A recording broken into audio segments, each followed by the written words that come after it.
Hi, I'm Hannah, Hi, I'm Claire. and we're student speech pathologists from the University of Sydney. We'll be presenting about the impacts of COVID-19 on literacy and social communication in school-aged children. Before we begin, we'd like to pay our respects to the First Nations people observing our presentation today and acknowledge their ongoing commitment to protecting the land on which we live and learn. We will start by discussing both positive and negative outcomes, and then take a closer look at a case study before suggesting some intervention tools you can use in the classroom. Let us look at the impact of COVID on literacy and communication. With classrooms moving online, teachers having to be flexible and adapt quickly, and the responsibility of education shifting largely on parents to supervise their children's schooling at home, it was not unexpected that there would be an impact on academic achievement during COVID. Modelling by the Grattan Institute predicted that students would suffer a learning loss in literacy and maths. What happened was surprising. Some teachers reported that students strengthened their skills during the learning from home period, and that schools benefited, and teachers' skills grew from having to adopt and adapt to an online classroom. Many teachers found that on average, students did not go backwards when they returned from the classroom, but were in a holding pattern.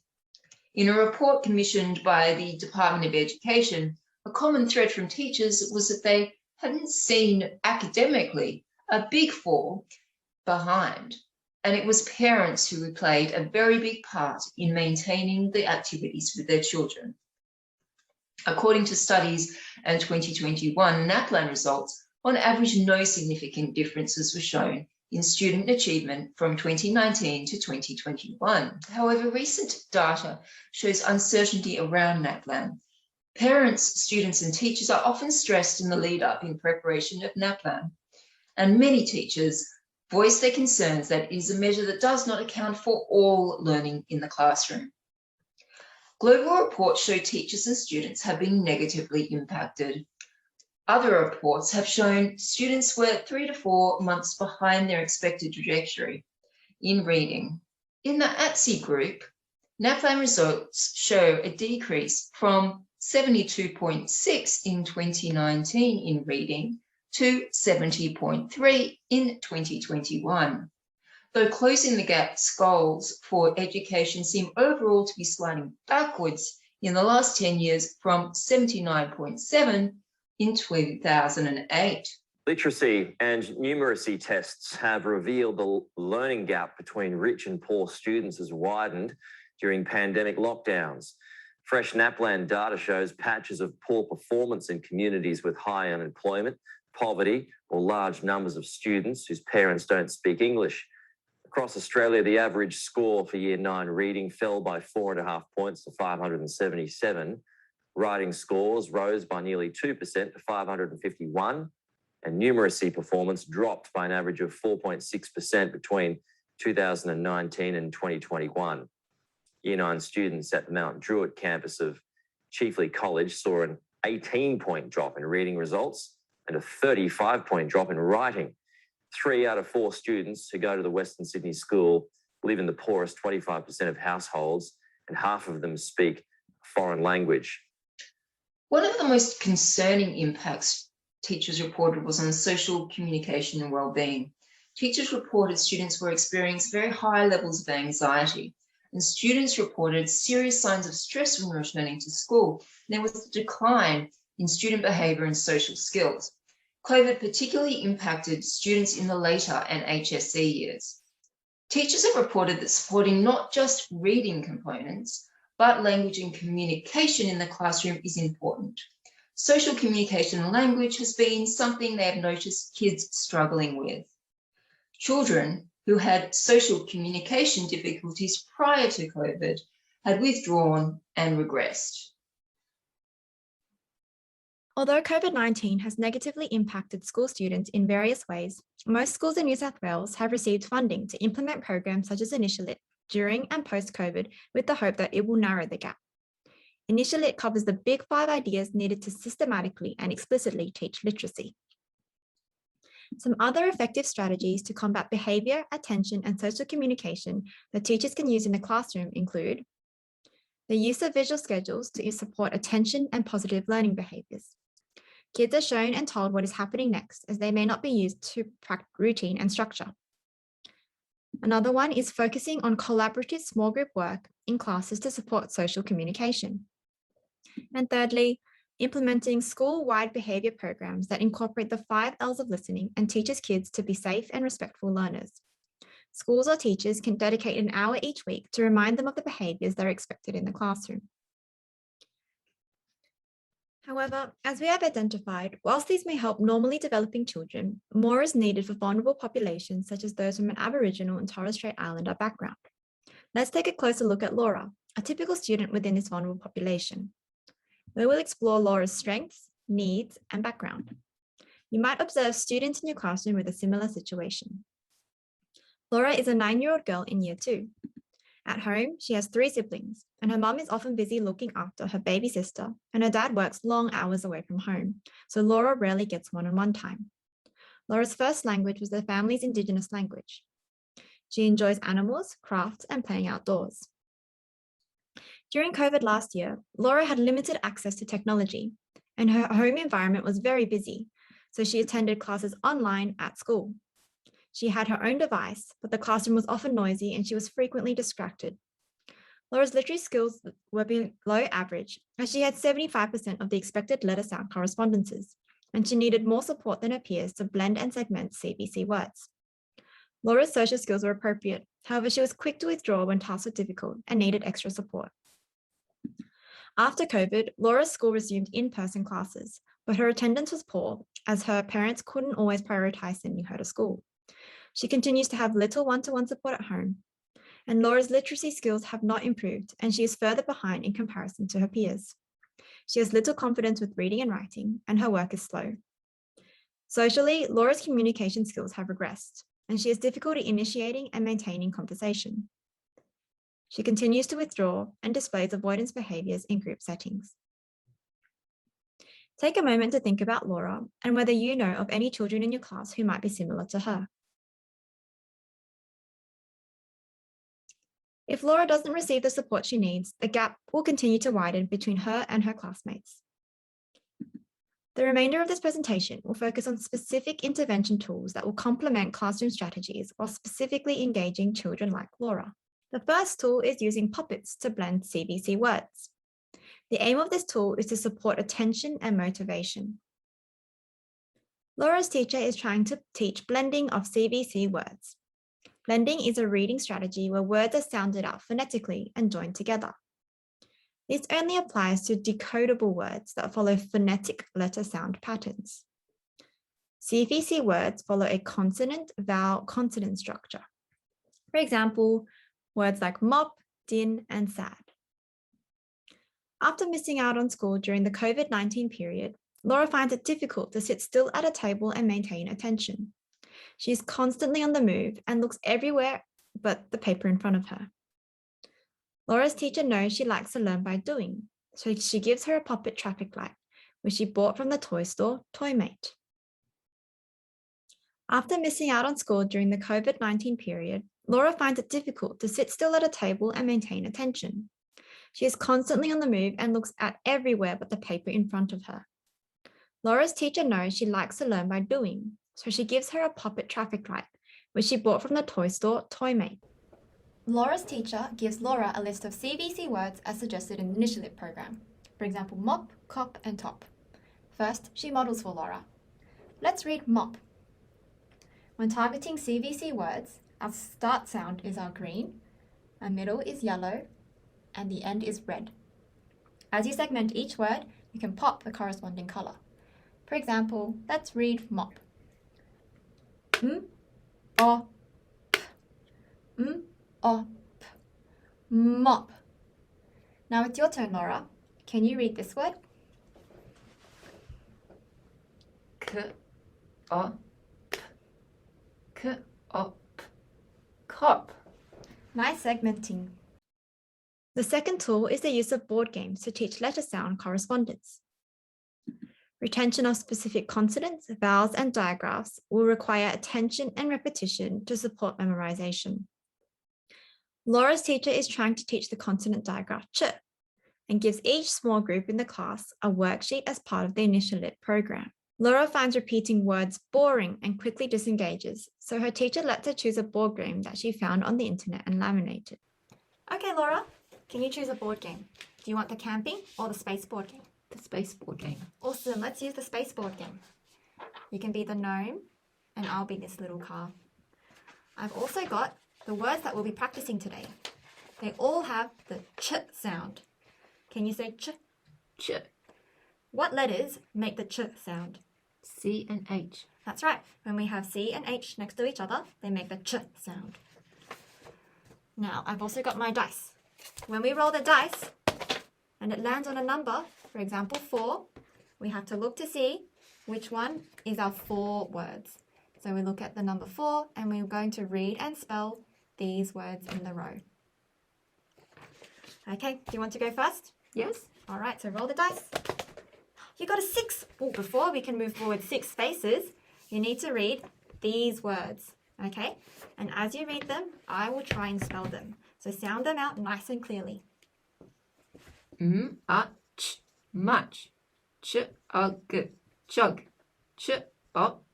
Chop. Ch. Chain. Ch.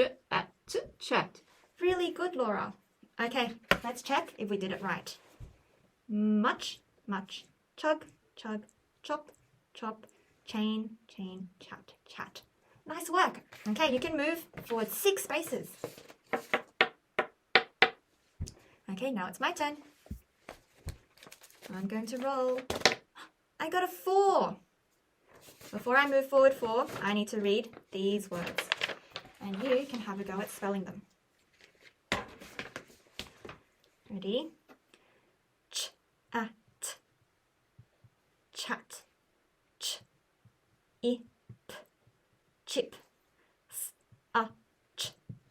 Such. Chug. Chop. Did we get them all right? Let's check. Chat. Chip. Such. Chug. Chop. Nice work. That's some really good blending and segmenting. I get to move forward 4 spaces. 1, 2, 3, 4. Now we will look at an intervention that targets social communication. This is an activity that works with the book, The BFG. In the book, The BFG by Roald Dahl, the BFG owns jars of dreams which he gives to children during the night. In this activity, students will make their own jar full of dreams, fears, wishes, and feelings. This helps a student recognise and regulate their emotion and to realise that there are many times that we have mixed emotions and we have choices about how we respond to those emotions. So for example, here we have Laura. Hi Laura, how are you? I'm good. Can you tell me what happened in the classroom? Yes, Xiang took my book. And how did that make you feel? Made me feel sad. And what colour makes you think of sad? Blue. If we pour a little bit of blue into the jar, it means we're just a little bit sad. But if we pour a lot in, it means we're really sad. Can you pour some into the jar? And tell me how you're feeling.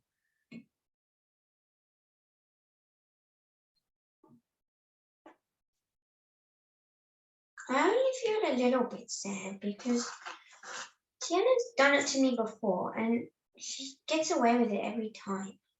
And that makes you a little bit sad. And what happened when you were sad? I started crying. Yeah. What else did you feel? I felt angry because Tiana can take whatever she wants and the teachers privilege her over all the other kids because she gets good grades. Yeah. What colour makes you think of angry? Red. Okay. So let's put some red in. I'm going to put a lot of red in because I'm very angry with the teachers and here. And how did it make you feel in your body when you were angry? Feel like this? No, I felt like this. Yeah, your body was tense. Yeah, I felt angry. Yeah. And yeah. And what else did you feel? Did you say anything to anybody that you were feeling sad and angry? No, I didn't because I was scared. Yeah. And what color is scared? Definitely white. Can you tell me about how you were scared? Well, I was scared that she was going to take my lunchbox or bully me or something. And I didn't know how to act to that because I was too angry and sad to try anything. Yeah. And how scared did you feel?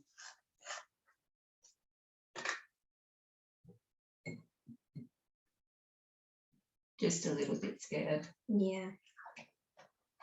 Okay, so you felt a little bit scared, a little bit angry, and a little bit sad. Let's have a look at what happens when we shake the jar up. Let's take a closer look. Where is that go? Right.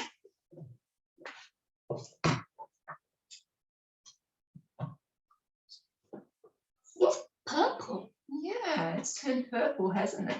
Yeah. What does the color purple remind you of? Being frustrated. Let's take a closer look at the jar. I can see how you feel frustrated and the water has turned purple. The jar is like the inside of our brain. The glitter pieces are like your thoughts and ideas and feelings. When we shake the jar up, our mind is busy, and the glitter is our thoughts swirling and twirling in our heads. You can't see through the jar anymore. It looks like a storm. This is your mind when you're upset, when you're sad or angry. When your mind is like this, it's hard to learn or focus, and you might hurt someone or yourself, or you might say something mean. Your body is tense, your heart is beating fast, and it's hard to breathe. But let's see what happens when you sit still and quiet. When the jar sits still and quiet, and you sit still and quiet, the glitter falls and your thoughts fall to the bottom of the jar. Look at the jar and breathe in and out slowly. And stay mindful. If a thought comes into your mind and you notice it, simply go back to focusing on your breath. Watch the glitter in the jar slowly falling until the water becomes clear. Does your mind in the jar match the mind in your head? Yes. It does, because it's all like, I guess. If this happens again, what might you do if Shayna takes a toy or a book without asking? I don't know. Maybe you could go and tell the teacher what happened. Then the teacher could help. How does that sound? Yeah, that's a good idea. You can also do this experiment anytime you find yourself feeling upset or frustrated. I put this jar on your desk, and if you feel upset, you can go to your desk and shake it up and watch the glitter fall as you breathe in and out slowly and clear your mind. And then you can think more clearly of what to do. So, how did Laura respond to this intervention? Laura has grown in confidence and was able to learn all her letter sound correspondences, as well as improve the pace and fluency of her reading and writing. Laura was able to recognize and express her feelings better and ask for help instead of giving up or not trying. Laura and others like her benefited from specific activities designed to support attention and sensory needs, which ultimately allowed her to engage in learning and perform closer to her peers' skill levels. These intervention tools are just one of many that are available. On this slide are some more resources that you can explore to support teaching of literacy and social communication skills. We hope you found something to add to your toolbox to support you as you play a valuable role in creating an ideal world, supporting the diverse needs of children at school. In an ideal world, it would be class teachers doing a program like initially, having multiple withdrawals, so every student who needed it would have a withdrawal group. Every school would have a school speech therapist and a school counsellor and an OT and wraparound services to make sure that the students were getting the therapy and the support they needed in different areas. And yeah, a more holistic view of supporting students. Yeah.